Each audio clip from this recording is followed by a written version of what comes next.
Have you ever met someone who thinks wealth gives them the right to look down on others? Someone so convinced that money equals power, they treat people like they're nothing more than background characters in their perfect little world. Well, meet Isabella Kensington, a woman who had everything: beauty, status, a billionaire fiancé. She was about to marry into one of the most powerful families in the country, but there was just one problem. She believed kindness was for the weak. She thought respect had to be earned through wealth, not through character. And when she decided to humiliate a humble housekeeper, she thought nothing of it.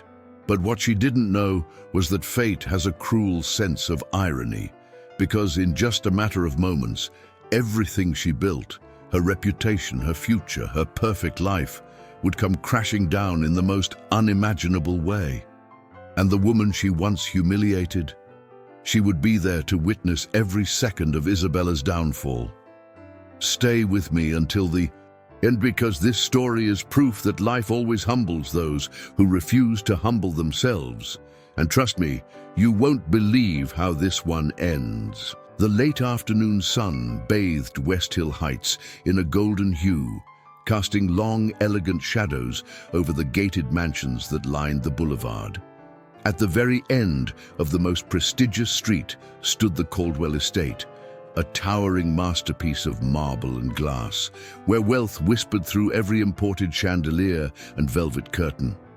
Inside, the air buzzed with excitement. Florists arranged towering bouquets of white orchids, decorators adjusted silk-draped tables, and servers in crisp uniforms rushed from the kitchen, carrying trays of hors d'oeuvres that cost more than an average week's salary.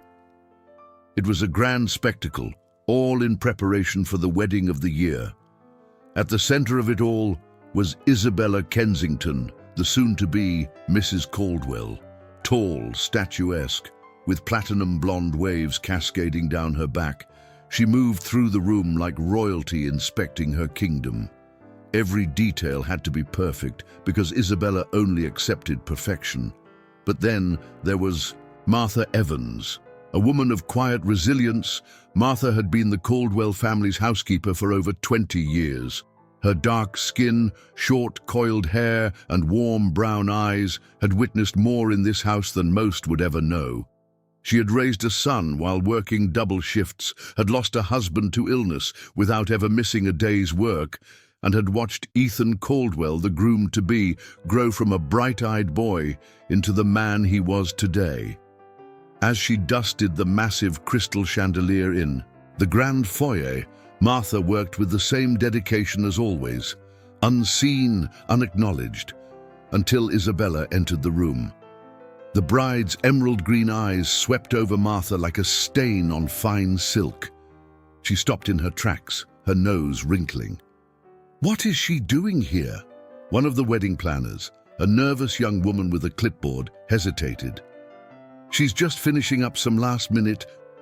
Isabella waved a manicured hand. "I don't care. She shouldn't be here when important people are arriving." Her voice was sharp, cutting through the hum of last-minute preparations. "I don't want the help ruining the atmosphere." Martha, still holding her cleaning cloth, paused but said nothing. It wasn't the first time someone like Isabella had tried to make her feel small. She had spent a lifetime swallowing her pride to keep food on the table. But something about today felt different. From across the room, Ethan Caldwell stepped into view. Tall, dark-haired, with the effortless confidence of old money. He had inherited his father's fortune, but not his arrogance. His blue-grey eyes flickered between Isabella and Martha, and for the briefest moment, something in his expression darkened. Isabella noticed. She tilted her head, smirking. "Ethan, don't tell me you're actually concerned about the help." A tense silence followed. Ethan opened his mouth, then closed it. Instead of speaking, he simply shook his head and turned away. Martha let out a quiet breath, because she knew. She had seen this moment before, where people with good hearts chose silence over confrontation, where the powerful turned their backs rather than stand up for what was right. And she also knew one undeniable truth.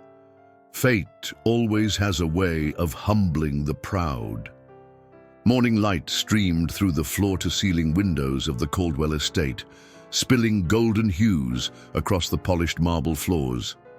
The air carried the scent of fresh peonies and imported vanilla candles, mixing with the crisp, clean fragrance of expensive linen. Today was the wedding rehearsal, and every corner of the house vibrated with movement. Staff members adjusting centerpieces, chefs perfecting the evening's menu, and designers making last-minute alterations to the bride's dress. In the center of the grand salon, standing in front of an antique mirror that stretched from the floor to the ceiling, Isabella Kensington admired her own reflection. The gown, a custom creation flown in from Paris, was a masterpiece. Delicate lace, pearl embroidery, and a cascading train that shimmered under the chandelier's light. She turned slightly, watching the fabric flow behind her like liquid moonlight. "Perfection," she murmured to herself, a satisfied smirk curling her lips. Seamstress knelt beside her, adjusting the final touches, while her bridesmaids lounged nearby on plush velvet chairs, sipping champagne and gossiping about the society event of the year. And then, in the corner of the room, Martha Evans worked in silence. She had been instructed to polish the side table near the French doors to ensure not a single speck of dust disrupted the illusion of grandeur. With careful hands, she wiped down the mahogany surface, her mind focused solely on the task until fate, as it often did, decided to intervene. The bottle of cleaning solution slipped. It was barely a drop, an almost invisible splash of liquid that landed at the very tip of Isabella's train. For a moment, the world seemed to freeze. Then, "You fool!" The sound of Isabella's shriek shattered the calm, her voice ricocheting off the high ceilings. Every head turned. The bridesmaids gasped. The seamstress flinched, her hands still holding onto the fabric. Martha's breath caught, in her throat. I'm so sorry, ma'am. I didn't mean to." Isabella's eyes blazed as she whirled around, her manicured fingers clutching the gown like it had been violated. "Do you have any idea how much this dress costs? More than you make in a year, I guarantee it." Martha lowered her gaze, her heart pounding. "It was an accident. I can clean—" "Oh no," Isabella sneered, her lips curling in pure contempt. "You love cleaning so much? Fine." With a slow, deliberate motion, she reached for a crystal goblet of red wine, rich, deep, and mercilessly dark, and before anyone could stop her, she poured it. The crimson liquid splashed across Martha's uniform, soaking through the fabric, dripping down her chest, a stain, deep and humiliating. Laughter erupted from the bridesmaids. Some whispered, others snickered behind their hands. Isabella stepped back, arms crossed, her chin lifted in triumph. "Now we're even." Silence. A silence so thick, so unbearably heavy, that it pressed against the walls, against the very air itself, and then footsteps, slow, measured. From the doorway, Ethan Caldwell stood watching, his expression unreadable, his blue-gray eyes locked onto the scene in front of him, his fiancée, standing with her arms folded, smiling over what she had done, and Martha, drenched in red, shoulders squared, refusing to let the tears spill over. The tension crackled between them. Ethan inhaled deeply, then turned and walked away. No words, no confrontation, and that perhaps was the greatest betrayal of all. "Tis tu padrão." The evening air inside the Caldwell estate was thick with the scent of roses and candle wax. The rehearsal dinner was in full swing, glasses clinking, waiters weaving through the crowd with trays of champagne, and the hum of polite conversation filling the grand dining hall. Everything was just as it should be, perfect, flawless. At least, that's what Isabella Kensington wanted the world to believe. Seated at the head of the long mahogany table, she basked in the admiration of West Hill. Heights elite, She laughed at all the right moments, flashed her flawless white smile, and delicately touched Ethan's hand whenever a camera turned their way. To anyone watching, she was the epitome of grace and elegance. But beneath the table, her fingers clenched around the silk napkin in her lap, twisting it tighter and tighter. She had seen the look on Ethan's face earlier, the way he had stood there, watching her humiliate that woman, the housekeeper or whatever her name was. He hadn't said a word, hadn't defended her, but his silence had spoken volumes, and now he was distant. She felt it, even as he sat beside her, even as he nodded at the guests, even as he raised his glass for a toast. He wasn't truly there, and it infuriated her. Isabella turned her head slightly, watching him out of the corner of her eye. His profile was strong, his dark hair neatly styled, his crisp black suit tailored to perfection.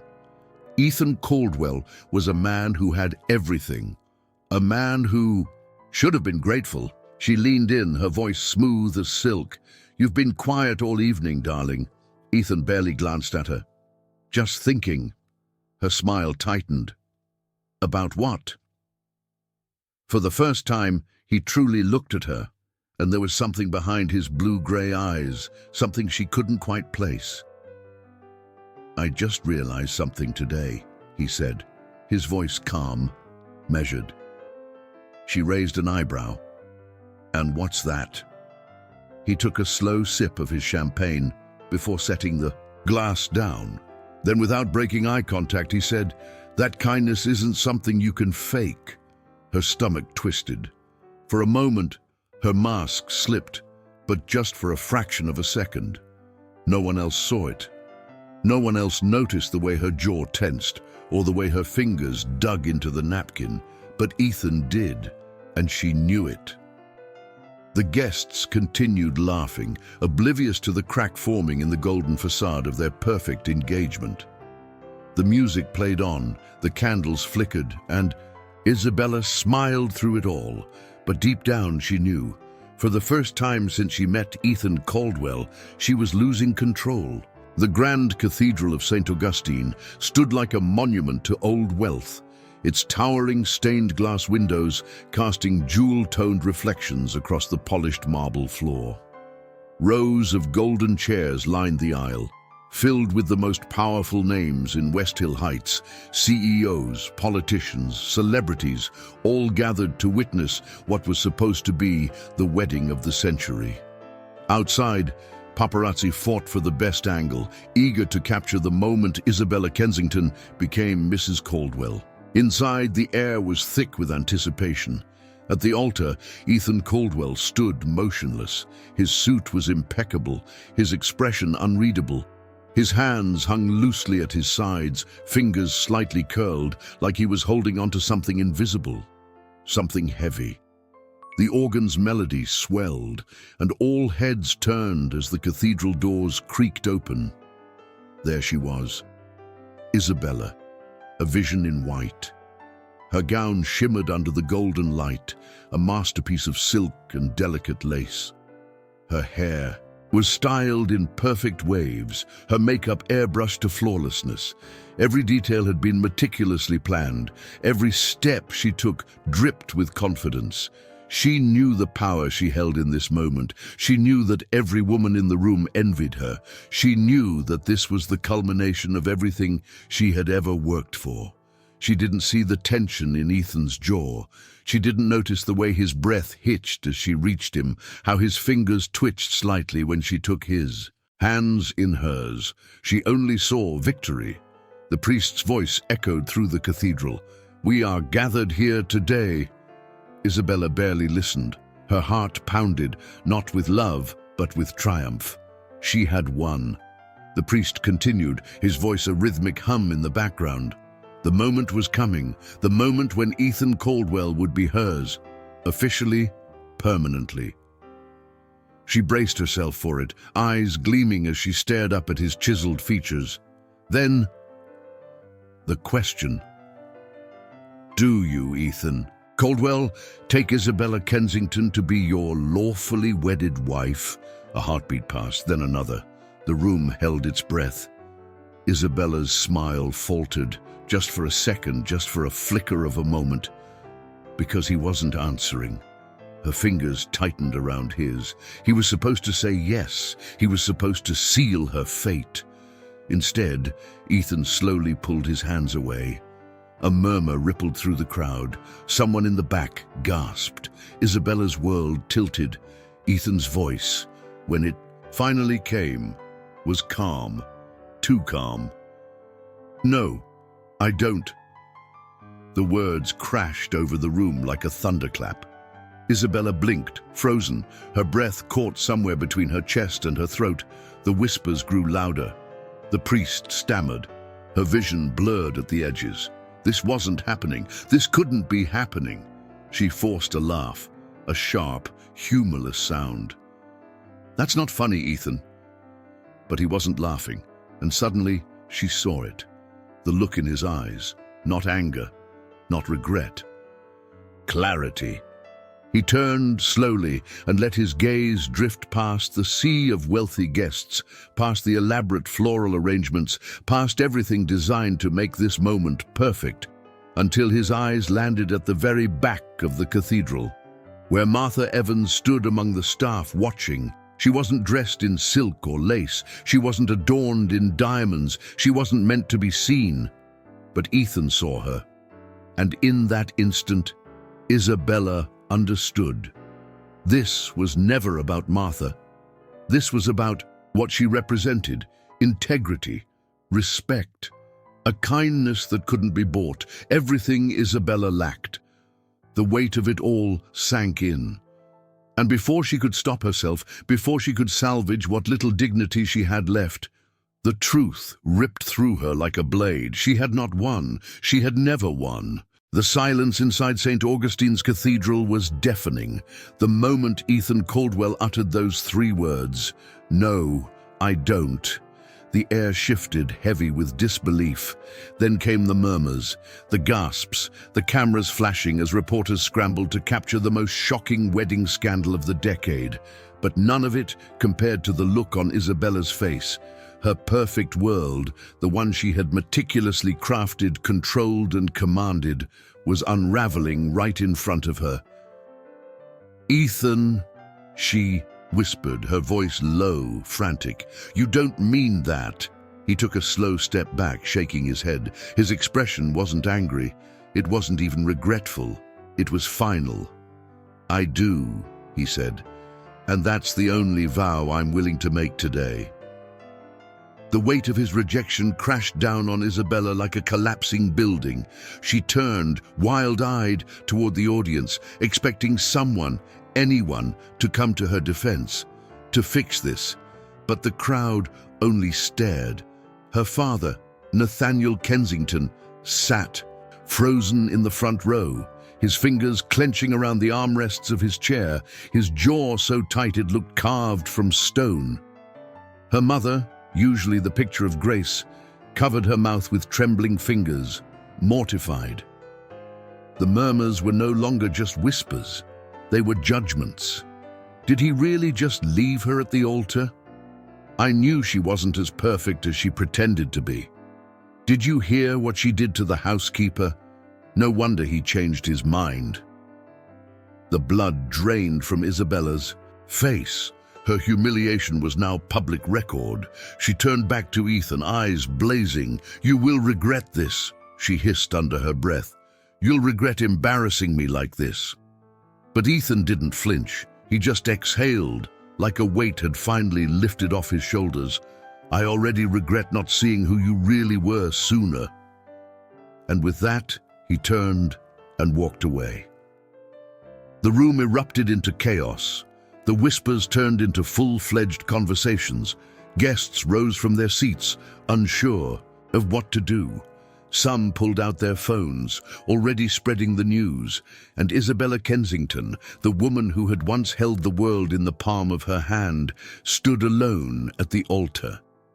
Her fingers trembled as she clutched the fabric of her ridiculously expensive wedding dress, her mind racing for a way to fix this, to control this, to undo this. But it was too late. She had spent her entire life looking down on others. And now the world was looking down on her. The echoes of humiliation followed Isabella Kensington long after that disastrous day at St. Augustine's Cathedral. What should have been the most glamorous wedding of the decade had turned into a scandal whispered about in every upscale restaurant, every charity gala, and every exclusive event in West Hill Heights. The Kensington name, once synonymous with power and prestige, was now a punchline. Her father, Nathaniel Kensington, a man who had built his empire on reputation, was furious. "The biggest humiliation of my life, Isabella," he spat at her, pacing in his study, his face red with barely contained rage. "Do you have any idea what you've done?" As if she didn't already know. As if the headlines weren't enough.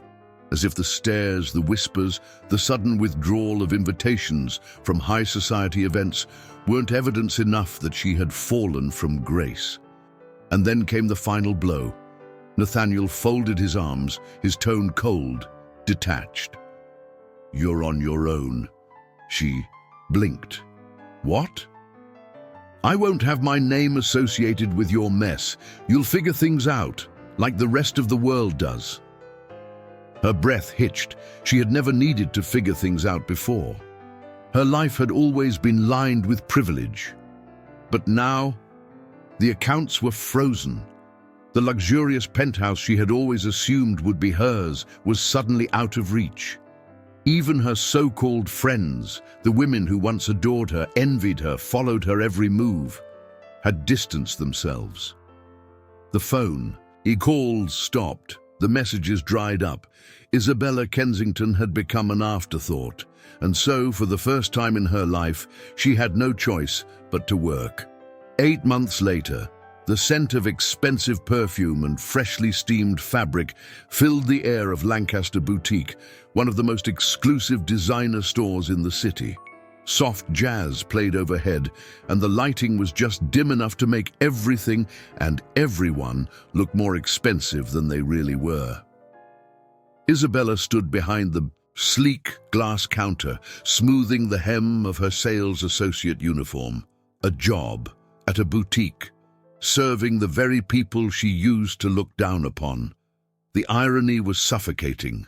She had been reduced to this, smiling politely as women she once wouldn't have given a second glance demanded the finest couture, turning up their noses at the very service she now had to provide. "Excuse me," a voice called from across the showroom. Isabella exhaled sharply, pasting on the same fake smile she had once criticized in others before turning to greet the next customer, and then she froze. Standing in front of her, dressed in an elegant yet simple navy blue dress, was Martha Evans. For a moment, Isabella thought she was hallucinating. Martha, the housekeeper she had humiliated, the woman who had been beneath her notice, the woman she had once treated as if she were invisible, was standing in the very place where Isabella was now forced to serve. Martha's expression was unreadable. She looked the same, yet different, more composed, more grounded, more dignified than Isabella had ever allowed herself to see. Isabella opened her mouth, but no words came out. Because what could she say? What apology would ever be enough? "I need a dress," Martha said simply, her tone neither cruel nor mocking, just matter of fact. "Something classic, elegant, but comfortable." Isabella swallowed, hard. Her hands trembled as she reached for the nearest fabric swatch, her throat dry. I can help." With that, she finally managed. Martha studied her, a hint of something in her gaze, not pity but understanding. Then, after a pause, she nodded. And just like that, the world had shifted again.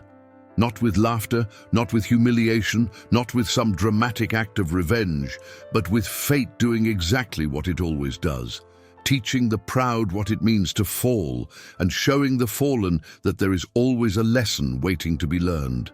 And just like that, Isabella learned the hardest lesson of all, that money can buy luxury, but it can't buy respect. that the way we treat people when we think no one is watching always comes back to us. But now, let me ask you something. How do you treat the people around you? Do you believe success gives you the right to look down on others? Or do you understand that true power comes from character, not wealth? Because here's the truth. Life has a way of humbling the proud. And if you ever find yourself at the top, be careful, because the higher you climb with arrogance, the harder the fall. So tell me, have you ever seen karma work in ways no one expected? Have you ever witnessed someone's pride bring them down? Share your thoughts in the comments. I want to hear your stories. And before you go, don't forget to subscribe and turn on notifications so you never miss another powerful story like this one. There's so much more to come, and trust me, you won't want to miss it.